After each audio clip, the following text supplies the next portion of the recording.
Swarupa Isha Mahesha Brahmananda Swarupa Isha. The critics or whatever, somebody is criticizing me or somebody is saying something, me gives, I'll become more determined to score runs also. But I'll get very disturbed very quickly also. So I know what I should do at that time. Should I reply to them? What is the most important part of your life is what's happening within you, isn't it? Yeah. Whether misery happens within you or joy happens within you, it only comes from within you, isn't Yes. it? So if joy is coming from within you, why can't you have it coming all the time? If it was coming in the Delhi tap, I know it goes dry. But if it's coming from within you, why can't you keep it flowing? Yeah. Because we have not taken care of this, isn't it? How you are should never be determined by how somebody else is. Yeah. Once you allow that, you will remain a slave to somebody all your life, because they will decide whether you will be happy or unhappy. Yes. The question is not about justice and injustice, that's a different thing. But still, whether there is justice or injustice, the most unjust thing that you can do for yourself and everybody around you, especially other people who have such a big expectation of you, is that you make yourself unhappy. Because unhappy means unpleasantness. Unpleasantness means inefficiency of life. Inefficiency of life means you will get out. Yeah. In your profession, True. inefficiency of life means you will get out in somebody else's profession. He will shoot a bad picture of me, Yeah. somebody else will do something else. But in your life, inefficiency means you're back in the pavilion. So, in your life it's much more stark compared to other people's lives, because other people can explain. Yeah. Other people can explain their inefficiency. You cannot explain your inefficiency, we see it and that's all. Yeah. And there are so many expectations from people, from family, from friends, that every time I walk on the field I have to score runs, and they want to see me on the field to score, hundreds. So it's difficult to perform at every time, but the expectation is there when I got out. So my son says, Papa, why are you getting out every time? Why not you scoring 100 every time? So, I can understand he's conscious, yeah, he's a child, he doesn't know anything, but still, he's expecting from his father that whenever he goes to the field, he can score runs, at least 50 or 100. So that expectation is so much… You have more hundreds than fifties. Yes. You're one of the few who has more hundreds than fifties. Yes. When I got 21 centuries, I got 20 50s and 21 centuries. Yeah. And then later on I score more 50s than the hundreds. See, once you enter the field, once you go there and stand, you should not be anybody's husband, anybody's father, anybody's son, not even an Indian. You must just be a batsman. You got a bat and the ball coming, your business is just to hit the ball as it deserves. If you stand there as an Indian, 1 billion people will stand on your head. It's too much heavy weight to carry. Yeah. If you stand there as a father, your children will sit on your shoulders. Very difficult to play the game with 2 children sitting on your shoulders. Yeah. You must leave all of them outside. When you go there, you're just a batsman, and that's all your job is. You must exclude all these things. But it's very difficult for me to, For that leave that thought behind. For that also there are methods. See, right now, I am constantly involved with people day in and day out, 20 hours a day, I'm on and on and on with people 7 days of the week. Yeah. But if I close my eyes, the world stops for me, finished it is. The world doesn't even exist for me if I close my eyes. You must bring at least a little bit of this essence into your life, that there is… See, you were born alone? No. Or were you born with 1 billion people? Yeah, born alone. Alone. Yeah. When you die, you'll die alone. Yeah. Right now, within this body, you live alone. Yeah. You may do many other things, Yeah. All these other things come in between and go in between, okay? Yeah. One way or the other. This being, this piece of life is a complete piece of life as Creator has made. This doesn't become complete by making additions to it. It's incomplete human beings who invented those things. This is a complete piece of life. So, bringing this into your life, there are methods to do this. Yeah. That every day if you simply close your eyes and sit for a few minutes, you must be able to shut off everything. Yeah. If this happens in your daily life, when you go and stand there, it's just a business between you and the ball, that's all. And that's all it should be. Yeah. This business does not involve your family, does not involve India, does not involve anything. It Yeah. just involves the laws of physics, the ball, the bat and you, that's all. Really appreciate.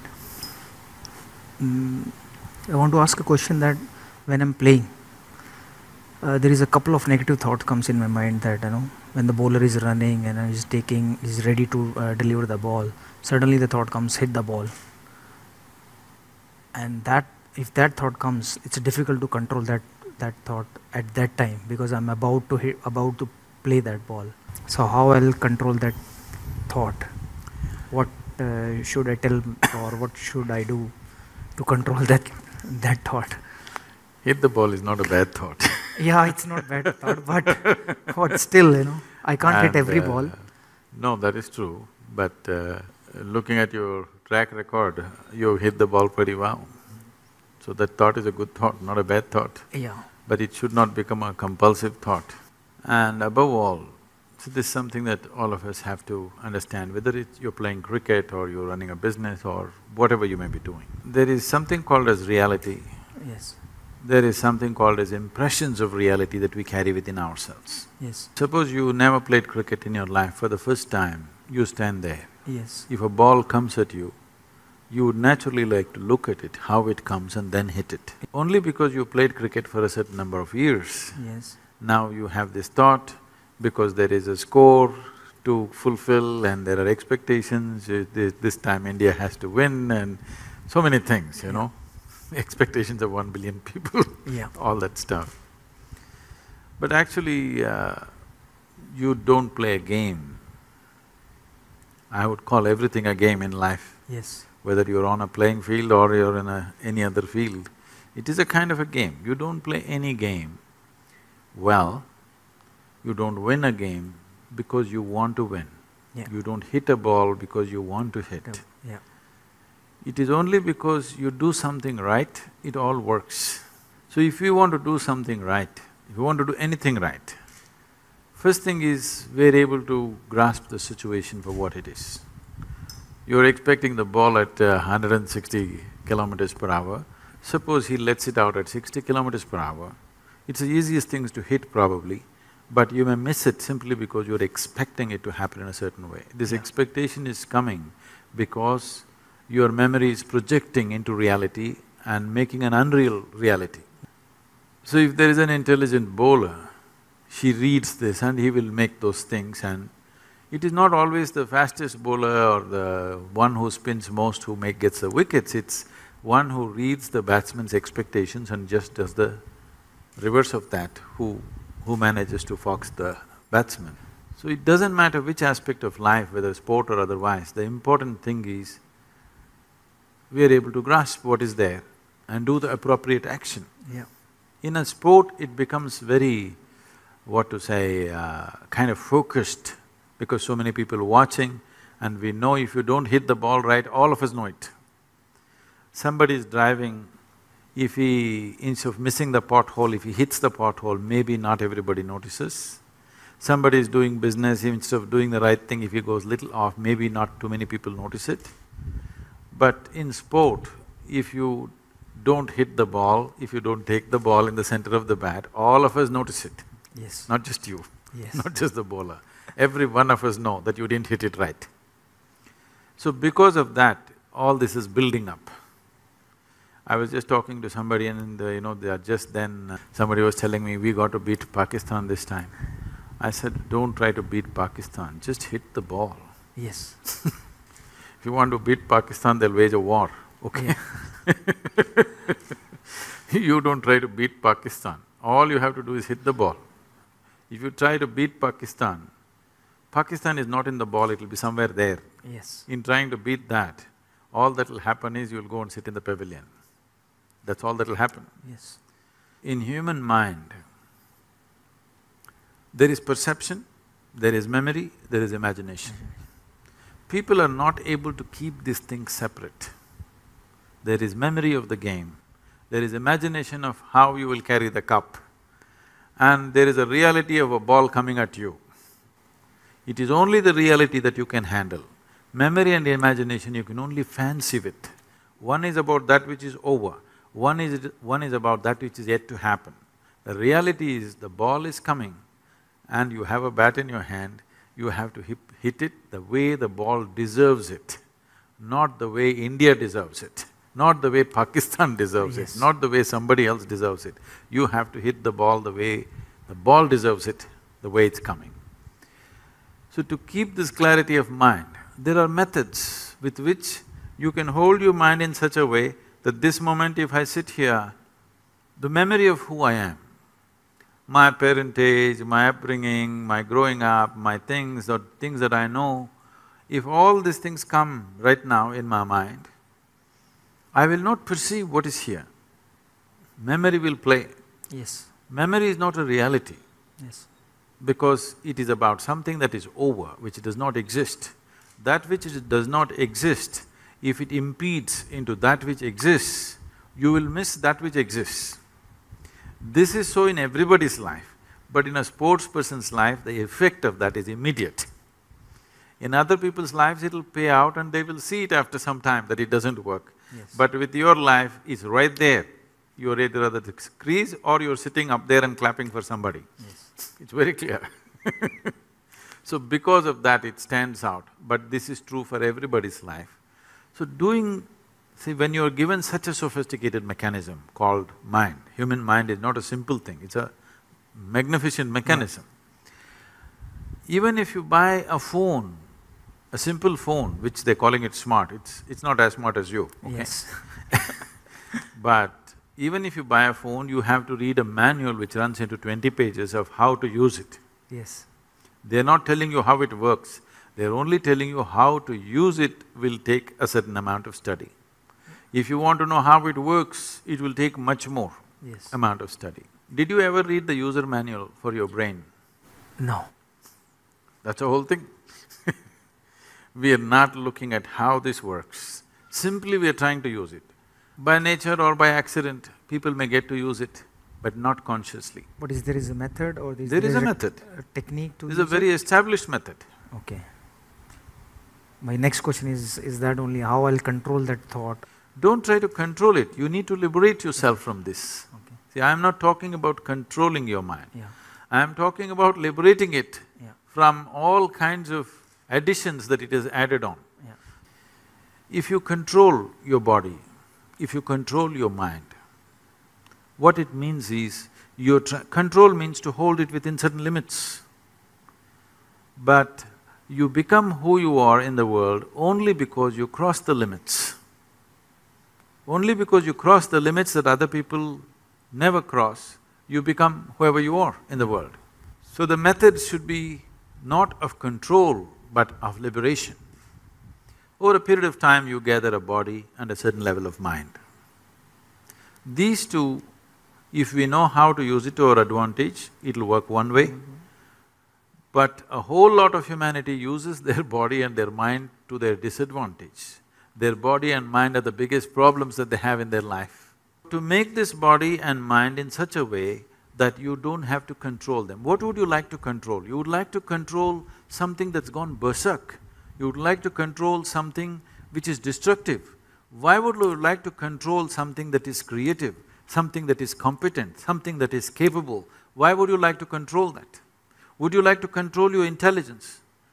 Because if there is a certain level of ignorance, you want to control it. Would you like to control your intelligence? Would you like to control your physical strength? Would you like to control anything? You would want to liberate it, you would want to focus it, you would want to put it into proper use. If this has to happen, the most fundamental thing, there are various other methods, If you have the necessary time, more sophisticated methods can be approached. Necessary time does not mean you have to spend 12 hours a day or something. If you spend 20 to 30 minutes a day, you can do miraculous things for yourself. Because you know how to play the game, you know how to do all that it takes is little more clarity at that moment, and the body and mind responds with much more ease rather than tension and fear and anxiety, it responds with ease. There is substantial scientific and medical information today to clearly say, only when you're at ease, your body and mind functions at its best. We've given it to the cricket team also, I don't know if it reached you. This is called as Isha Kriya. This is a simple process. The important thing is to make a distinction between what is you and what is not you. When I say what is you and what is not you, whatever you associate yourself with, after some time you start experiencing it as myself, because somewhere in your mind you identify with it. Starting from the most fundamental thing, it goes into various things, which causes enormous amount of disturbance and misery. But the most basic thing which breeds this is your own body and your mind. When we say your mind is largely the thought process and emotions that go on there.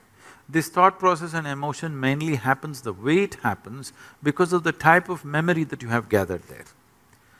Obviously, you gathered memory over a period of time, isn't it?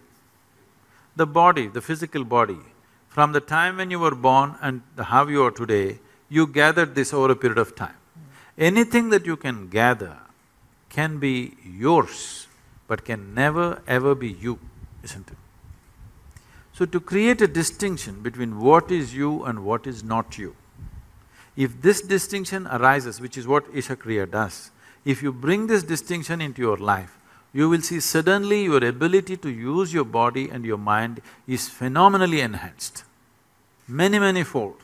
The same body and same mind, simply because you're not tangled up with it, you can use it so much better, simply because there is a little bit of space between you and your body and you and your mind. This is guaranteed from me. Okay, thank you. Shariram surupam yatha va kalatram yashascharuchitram dhanam merutulyam guroram vipadme manaschena lagnam tata kim tata kim tata kim tata kim